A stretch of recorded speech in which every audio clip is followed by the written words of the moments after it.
Greetings, greenhouse people, and welcome to another episode of Tech on Demand, brought to you by GrowerTalks.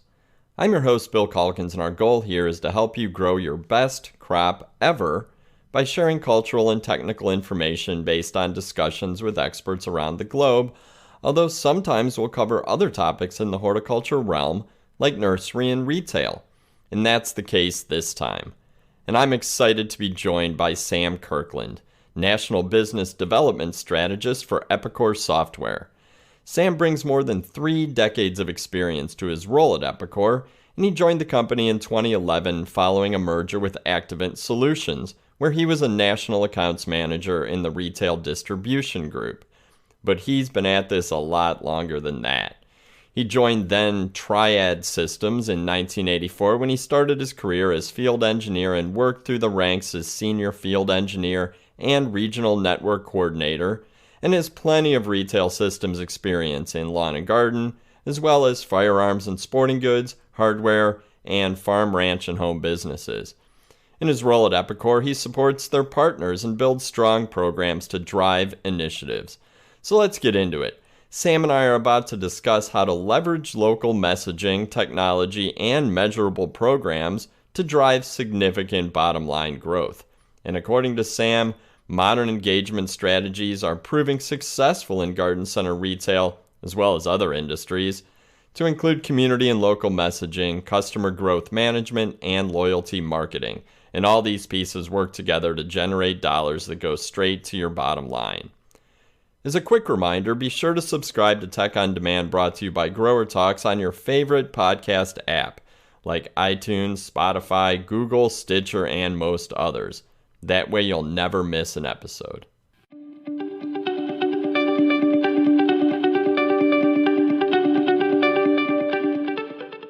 Sam, welcome to the podcast. Hey, glad to be here. Sincerely appreciate the opportunity to talk with you on this topic that we are. Shout out to all the Epicor customers listening. Hey, and hi to everybody else in the industry.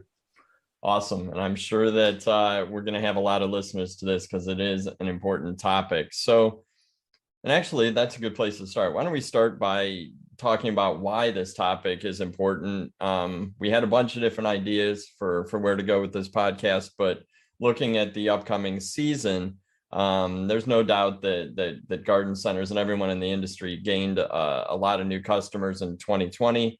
Probably saw a lot of them come back in 2021 and are planning for growth in 2022. And those growth ranges are all over the place, from 5%, and I've heard as high as 15%. And so, but I wonder, how much does everyone really know about these new customers and what those triggers are going to be to turn them from shoppers into loyal customers? So, Sam, why don't you share a few thoughts on why this topic of next level customer retention is so important and why you added growth and brand building into the conversation? So it is funny on growth, right? In 19, it was, kind of the beginning. 20 was, we're going out of business, to I've doubled my business. And now what happens in 2022? And it's that 5 to 10% average growth that I'm hearing from our customer base, and especially in this industry, and others are more. And it's okay, how do we grow? And I think there's a few things to think about when we think about an engagement on that. So one, I kind of put 3 types of customer engagement and then 3 levels of engagement to think about. So the levels, one, I think if we think about the highest level, I start out at community engagement, that our businesses are local. And we'll talk about that in a bit, but it's that we are engaged in the communities. Then there's customer engagement. And then there's that kind of that loyalty brand ambassador. So if we start with that, just understanding those 3 and then move into the customer engagement portion of it, I really put those in three groups. One is customer growth, net new customers into a business. And Bill, what would we have to pay a marketing group to bring millions of new customers into our businesses? Oh my gosh, I don't know that you can even put a number on it. That's got to be astronomical. I Imagine mean, we went to a market each years ago. customer has a cost. Yeah, like, hey, I want 5 million new customers this year, 7 million new customers. The Blank expense would check. be incredible. Here's a blank check. Figure it out. So we saw that. Now how do we maintain those? So the three levels would be net new, and that was kind of handed to us. I think there's a small focus still needs to be looked at on that. The other is really the crux is the customer retention. How do we maintain those customers, welcome them back into the business, and have them, become engaged with our business? And then the other really is the brand building. So I have a new competitor, I've done something new in the business, I have a new greenhouse, I have a new brand I'm bringing in. And it's a shorter term, how do I bring the community into my business? And my definition, real quick, on customer engagement is really if I have a product or a service in my business, and the consumer's first thought is that business to go to get that product or service, you have an engaged consumer. I think that's the key. So if we look at those a little bit, the brand building is really, in my mind, attached to the community. We need to get them into the store. And because I've done something new and I want to show off something. Sometimes that means that deeper discounts. They could be events, there's a cost to that, but it's a shorter term. This isn't over a season. This is, might be invite people in, before my busy time in the spring, especially if you're up in the Midwest, or any other times, or, where the peak seasons are, wherever you are in the country. So I think that is one thing to think about. Those are shorter term, quick hits. The customer growth side, it's to invite new customers. So again, different strategies on that. Self-promotion. Why are we important? What do we offer over the competition? How do we, engage them and make sure that they know we are the place they should be shopping? And then really the retention. And when we talk about how do we maintain, a lot of it is just communication.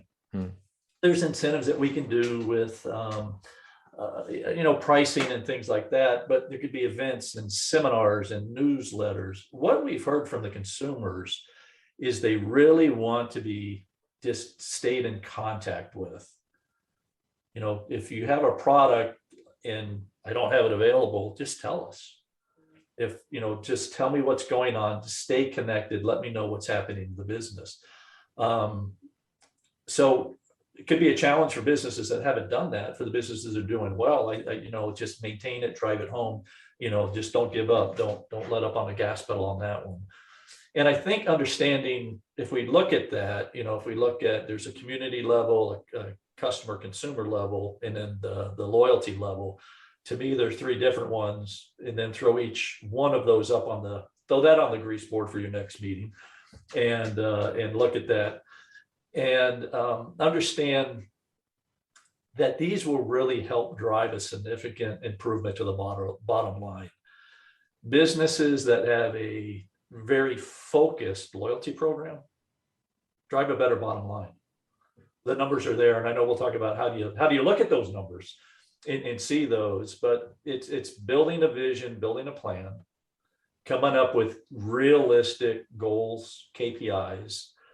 If you're a very seasoned loyalty building, consumer engagement, business, you're probably rolling on it, but what are the goals for 2022? Measurable. Do we need to modify anything? And if you're just starting out, I just had a loyalty program as everybody else did, but I don't know what I'm really doing. Take a couple steps back now and evaluate who are your customers, who's in the door, and where is my growth opportunity? No, I think that, you touched on so many things there. And it occurs to me that when you talk about being that first thought, that is really should be the goal.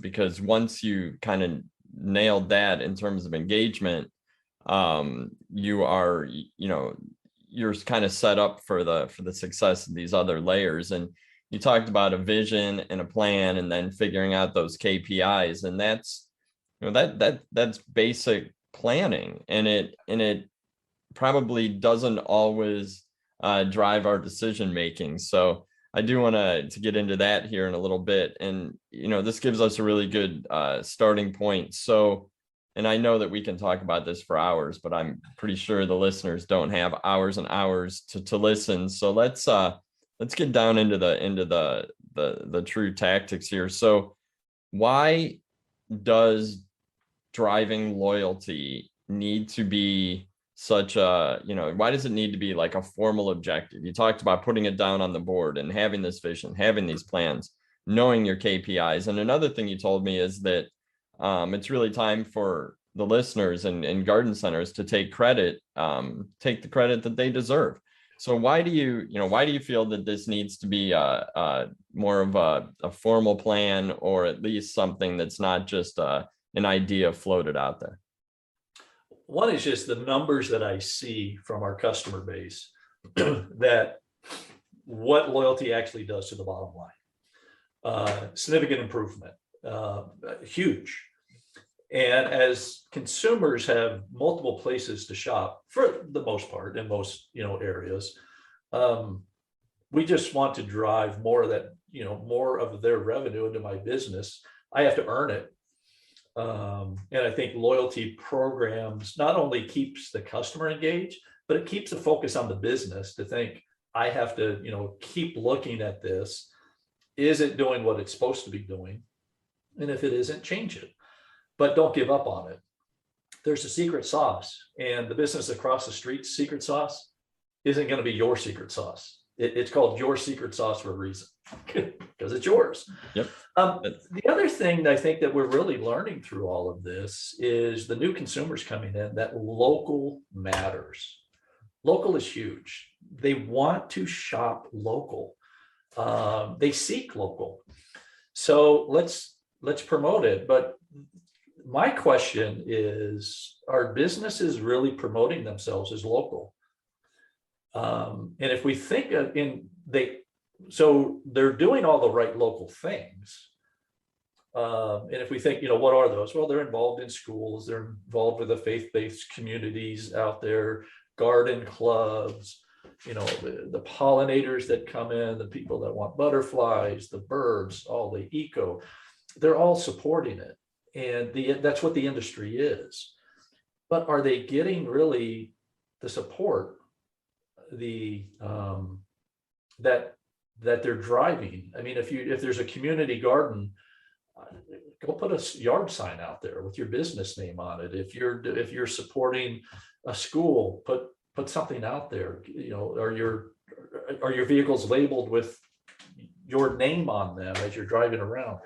I think those things have a huge impact. I don't think customers, some are just like, well, we just do it because you're supposed to. Well, if new consumers want local and they don't know that, and they don't know the things that you're doing, they might choose to go somewhere else. So one is, I think local to me is absolutely huge. And I think a lot of businesses are missing a significant opportunity to promote their business. The other is leadership in the industry, right? You don't go to Home Depot and get a whole lot of diagnostics help. You get pointed to a shelf, right? And how big is that shelf with insect control, right? Well, it's probably 12 feet high, and it's probably 40 feet long, 30 feet long, and you're just pointed there and go do this. So we need to also promote that we are the leaders in the industry. We know what's going on, and you come to us for help. Not only product help, but the making sure the product is successful. So I think those are things that really help drive that bottom line. And the other is really understanding the customer purchase behavior. The frequent shopper. Everybody thinks, well, we need to have customers in 12 times a year. Well, what if I only want to come in once a year? What if I'm a consolidated shopper and I only have, I'm going to plant a couple of plants on my deck. I have a patio and I'm just going to put a couple of things on the patio. And that's all I want to really come to you, because that's all I know that you do. I don't know that you have a holiday season. So I think if we understand the consumers better, and I think this will be a marketing challenge, that that we have to address a pretty broad net of people that want to come in 3 or 4 times a year, 5 times or more. We have people that want to come in and see us once a year. And the people that once a year are the ones that we have to invite to another season. And so as we drive marketing, we have to be aware, that we have gender and we have generation and we have different living conditions that promote different purchases. So all of that, and I think as we've gotten the new consumers into our business, it has changed who our business is and supports. And we have to approach all of those consumers a little bit differently, a little bit of a marketing challenge or change in that. So I think all of those are reasons that, why local matters, why community matters, and why our industry is poised to really be, the leader and grasp more of that business that's out there today. And I think the complexity of all of those different factors that you just named kind of is the reason why there needs to be a strategic approach to this and why it needs to be thought through. And, every business isn't going to be able to tackle each one of those different considerations, but you almost need to sit down and rank them on how, what is going to engage your shoppers in a local experience. They're going to come in wanting an expert on whatever subject they have. You're right, they're not going to get it at some of the competition. So you can really hang your hat on that because chances are you've got that knowledge in-house. And then understanding the purchase behavior, paying attention to it, asking folks, why do they come in and shop? That's going to give you some really great insight that you can then turn into a plan.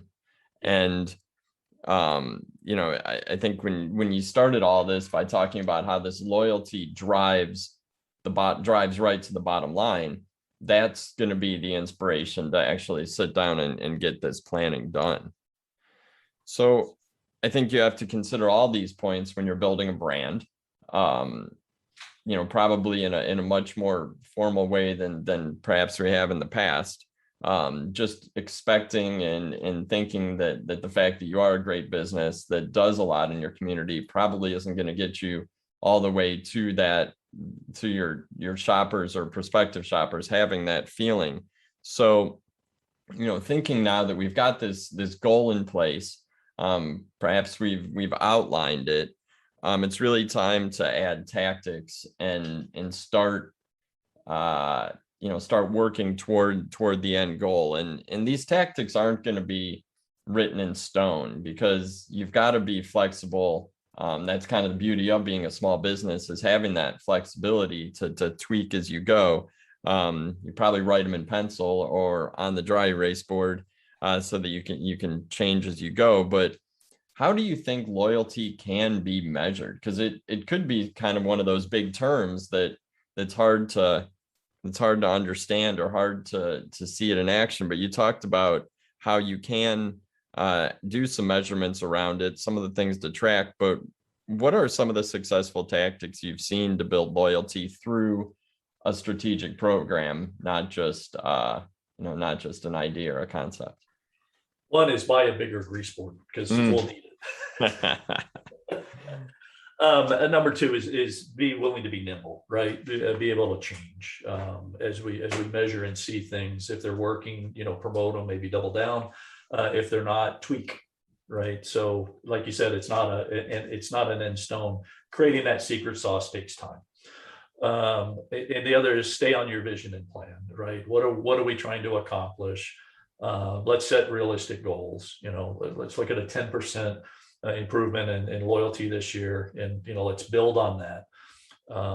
So that's so a couple of things where I see our customers. It's evaluating signups at point of sale, right? How are our clerks doing? Because that's usually the number one place that you're going to sign up for a loyalty program. And it's very simple to do. You just take the number of transactions running through the register by clerk, And then how many of those are loyalty, and it becomes a percent. And it's in our system in Epicor commercial. It's very easy to do, and you evaluate clerks. If 60% of the people coming through a clerk's register are already loyalty members, my assumption is it might be a little bit tougher to get a few in, but I should have some trickle through. If I have a clerk that has 5% loyalty is coming in, my expectation is they're going to get a higher sign up rate. So that turns into understanding what clerks are doing a really good job at this, and what clerks might need a little bit more education. So that's one. The other is the ability to sign them up quickly, right? I have a customer that I worked with in the Northeast, and it takes them 20 seconds to sign up a new loyalty member.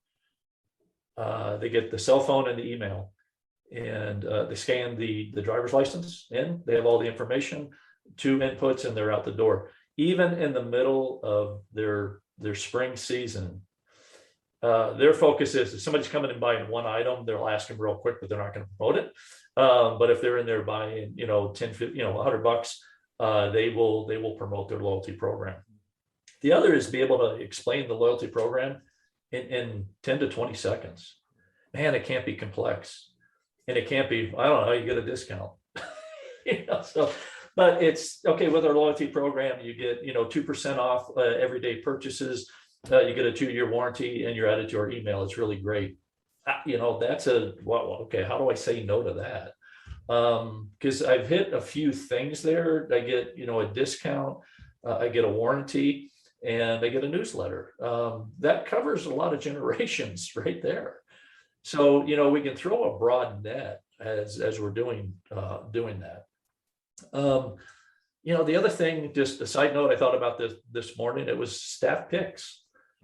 Right? If you go through a store and you say, here's what we're growing, and then I was kind of chuckling to myself that maybe if you work in one of these businesses, you don't want to grow anything. Right. So sell goldfish, right? The cobbler's kids with no shoes. So that's there. The other is consider tier programs. So we reward our better customers with more. It could be, more discounting, a little higher level, longer warranty, or maybe only if you're in this level, you get a warranty. But think about, how do we tier a program? And let's not always think about that it has to be a bigger discount. It can be, I'm not opposed to that. But I think we need to think outside. Most businesses need to think outside the box a little bit. And what are other driver benefits that we can drive that don't have the impact on my business as much as a margin erosion? If they're driving enough to warrant that, I'm really good with it. Mm-hmm. But if we can analyze that, and I know we'll talk about that. And really the last is, I think this industry is ready for a fee-based program. And as we look at fee-based programs, don't make them too cheap, but our target audience is really our top 20% of our customer base. That is who we can sell the tier program into. And these are our brand ambassadors in our store. I mean, I would be giving them t-shirts. I would be giving them stickers. I would be giving, a wine night, if you do wine, special events just for them. I have a customer that's looking at, how do I offer free delivery, 4 deliveries a year within a certain radius, so it doesn't get too crazy. Using, Uber or Lyft or other companies out there that are doing delivery out of the business. So I think usually when you talk about this, I think people think about way too many customers. Like, I can't sell it to everybody. Mm-hmm. My goal would be 20%, the top 20% of my existing loyalty program could be a fee-based. And I think those are things, all of those things are things that you should consider when trying to develop a program that for a quick hit right out of the box. Fee-based sounds scary. I'm not going to lie.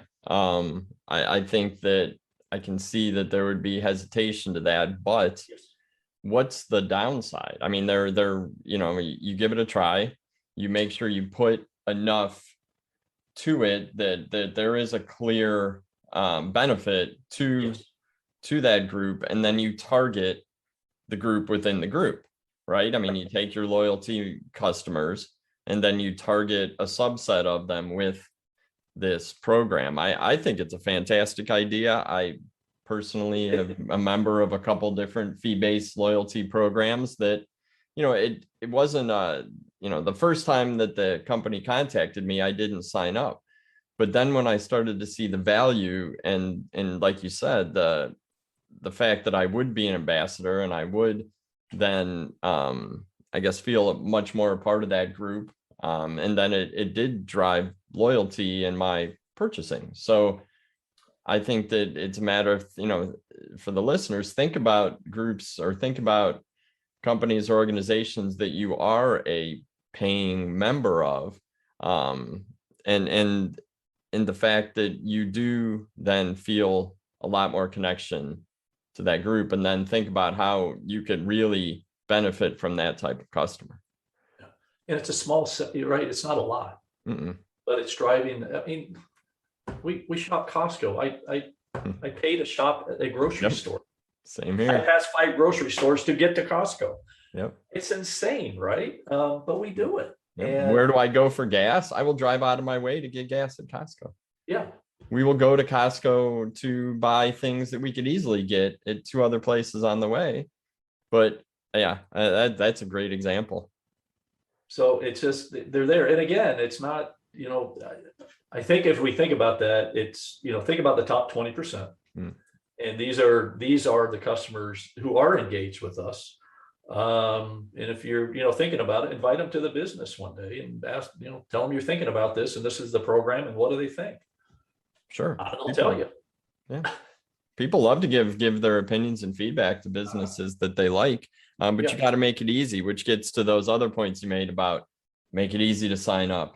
I mean, my gosh, when someone asks you to sign up for a program and then they hand you like a job application and need the names of your children, it's like, oh my gosh, like, no, this is way too complex. And then, or if they can't really explain the benefits you get, like I think about Eddie Bauer's really good at explaining those benefits really fast. Every clerk does it every time you go in, and you get a benefit to it. And you talked about the different generations you can hit with a discount, a warranty, a newsletter, and we are selling to at least 4 generations right now, which can be a challenge, but it's kind of like learning styles. You need to have different tactics to approach each one. And you did give us some good tactics there. I love it. I think that there's some good homework for the listeners already. But that's really not where it ends, because and especially you guys at Epicor know better than anyone else the amount of data that this can generate, which can be overwhelming until you understand how to use it to your benefit. So what should a garden center look at in terms of reporting and the data so that they can have measurable ways to really look at the success of a loyalty program? What does that success look like? It could be growth in membership, I guess. It could be growth in the dollars generated from the loyalty group. But like I said, you know way more about this than I do. So what does that success look like? What are the metrics, and how hard is it to really make your systems work to deliver you this information? And, I have to, again, little 8-second commercial Epicor, there's a lot of data in the system, right? And I think we extract it really well in different means. We have dashboards, we can push information to people on a cell phone. So, daily they get it, weekly they get it. So it's, technology should allow businesses today to not be behind a screen to find information. It's create what you want and then deliver it to you in the means that you want it, whether it's at a screen and a dashboard, or email you a PDF and you have that information whenever you want it, or on demand, run it now and send it to my cell phone. And you shouldn't have to be in the business to get the information, right? We are mobile, and a lot of owners are mobile, so you shouldn't have to be in the business to get the information. So the technology allows that today. So what are the metrics now that we need to look at? Well, one, it's signups, and we talked about that before. Mhm. How many new signups are we getting? And then we need to evaluate loyalty customers versus non-loyalty. And I usually like to just break that up as loyalty as a percent. So if we take about the number of transactions, so how many numbers of the transactions flow through the business? Well, let's just say 100. Well, how many of those are loyalty? I'd like 50, right? If we're at half is, for me, 50% is a good benchmark. Below that, probably increase it, and the businesses that are above that, and there are some that are significantly above that, and that's where you see phenomenal, numbers out of this. But so I think that starts the evaluation. So number of transactions, the total dollar spend,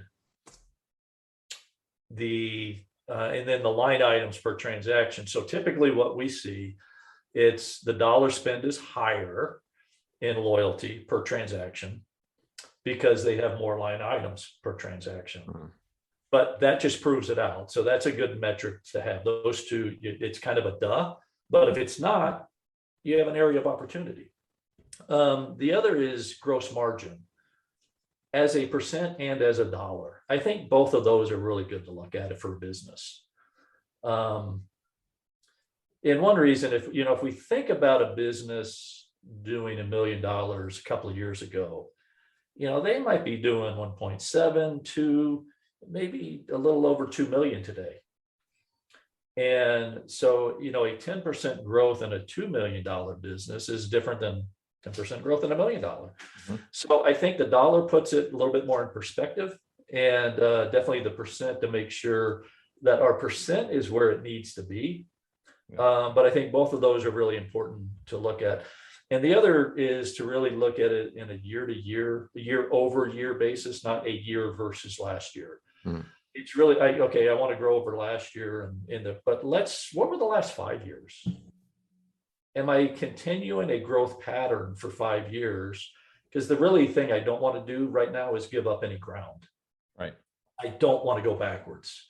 I do want to grow. And I think looking at these really will help the businesses understand the growth, what is happening. And it'll add more value to, if the program's working, it's easier to invest more in it.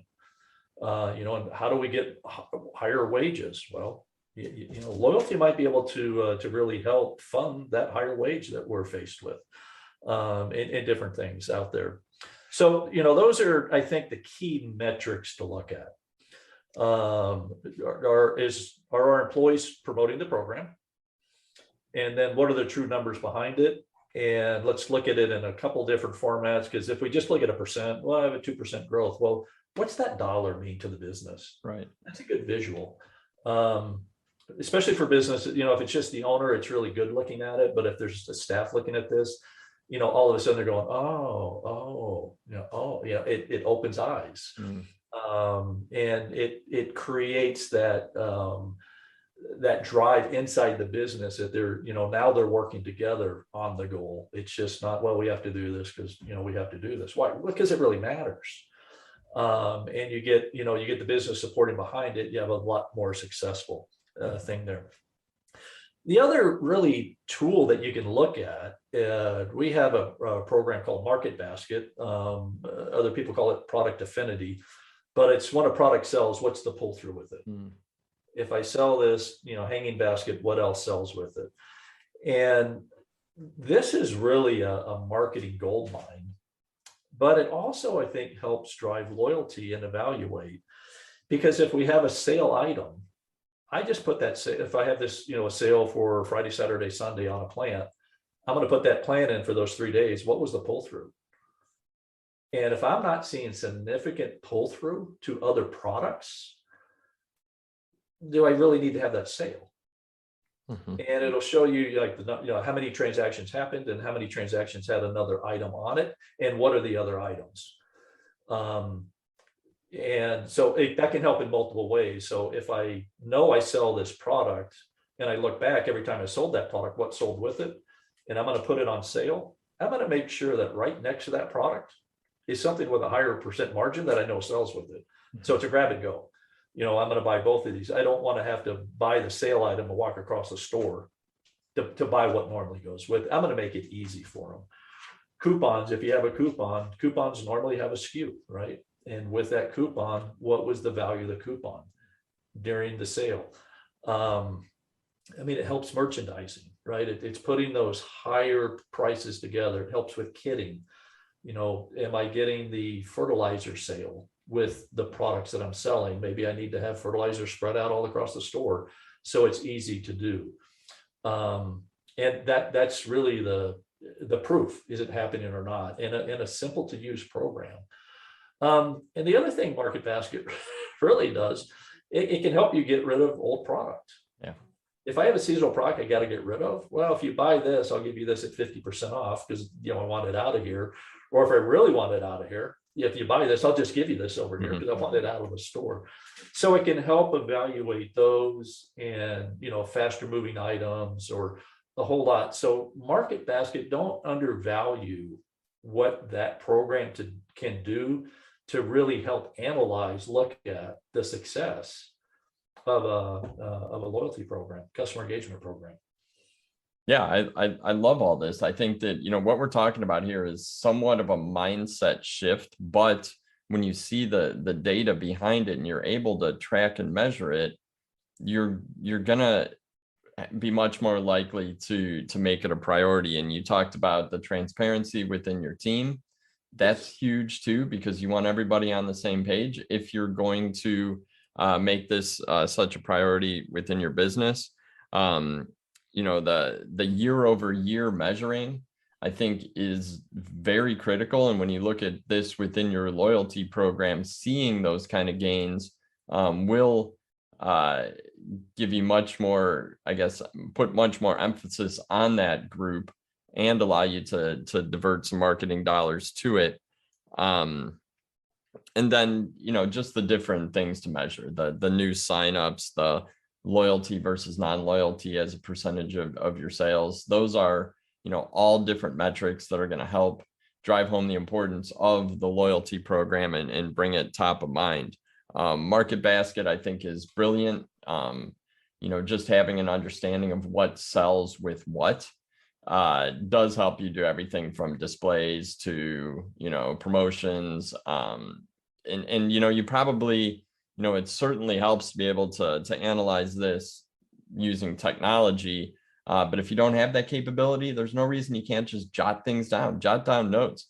You know, in the spring, if everybody who bought, you know, or, you know, a huge number of people who bought wave petunias then asked you where the fertilizer was, or, you know, where a certain ancillary product is, or everybody who bought bulk mulch also bought, you know, a shovel and a wheelbarrow, you know, you're going to start putting these products together in a very conscious way, instead of hoping that folks roam the store to find that ancillary product when your staff's probably too busy that time of year to answer the questions. So these are numbers all you know, right. Numbers are there, and look, the good, the bad, and the ugly are all in the numbers. But I'd like to know earlier in the season than after the season. For sure. And even going back and analyzing some of the data from last year to make your decisions moving into spring.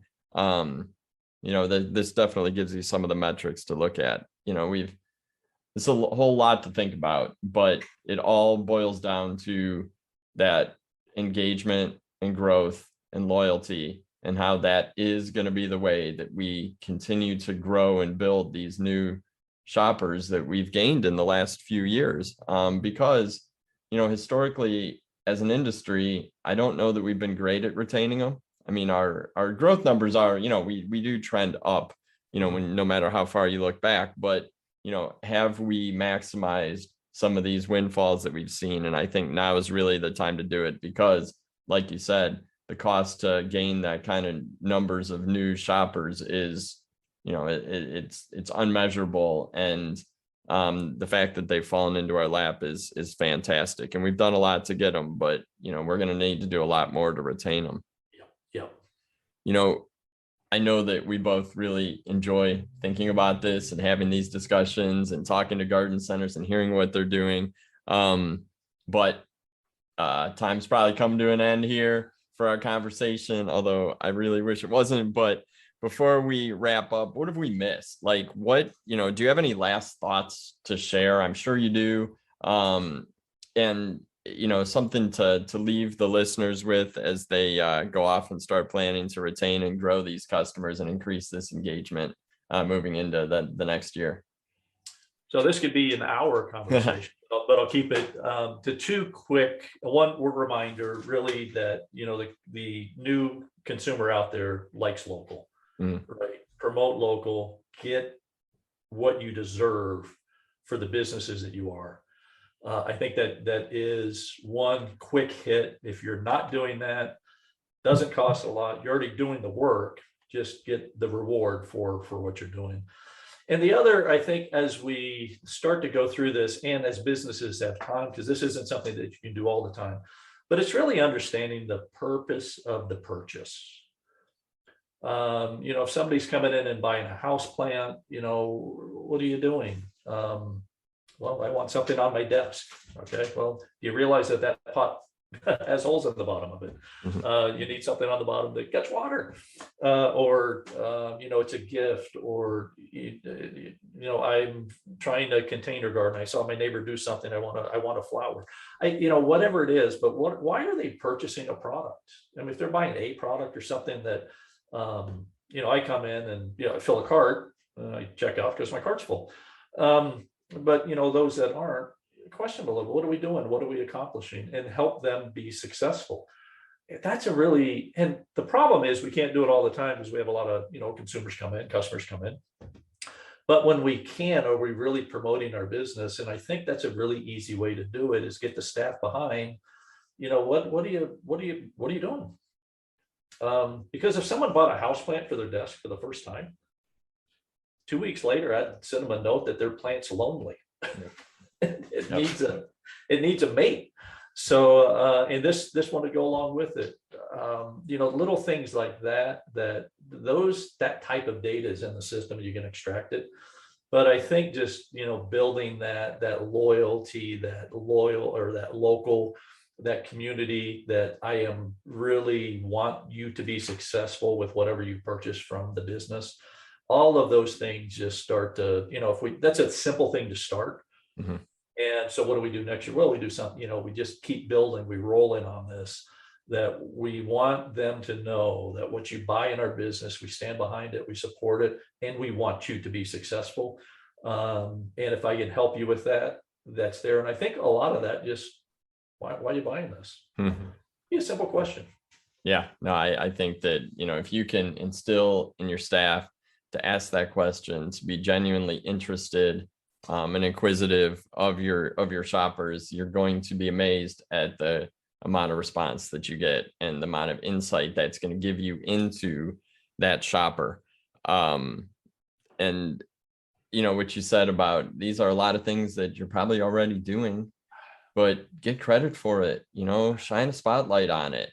I've always said, if your business is like third generation, you got to have pictures around of those previous generations hard at work, supporting the community. People probably know your parents and grandparents and know the family. So remind them why they love shopping at your store. Because that, everybody's attention spans are short, but that kind of reminder goes a long way in bringing everything right back to home, right back to that local experience. So Sam, thank you so much.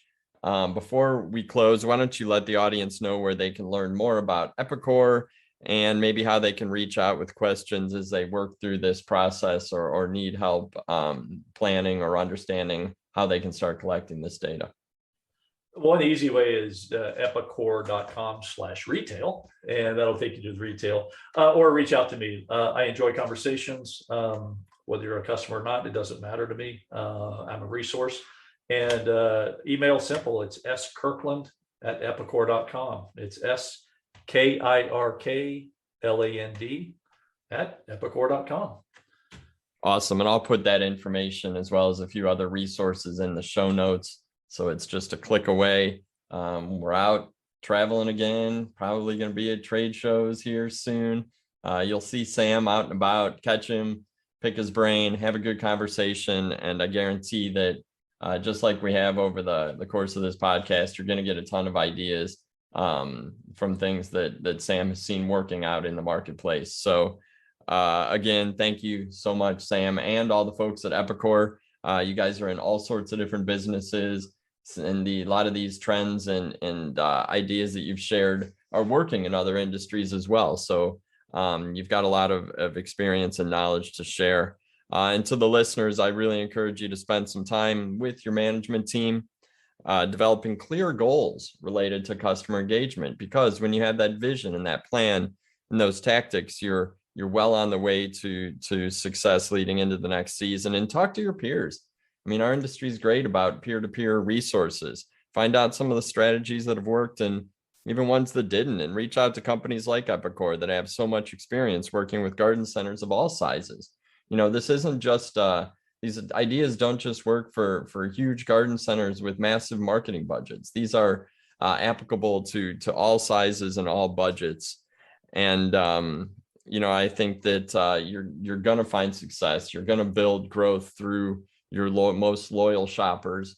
But having a process and a plan in place to maximize that is really where we need to go to get to the next level. So Sam, again, thank you so much. Thank you. It was a fun time spending here. Look forward to seeing everybody in person soon. Absolutely. So I'm your host, Bill Calkins with Tech on Demand, brought to you by GrowerTalks and Green Profit. Wishing you all the best next season.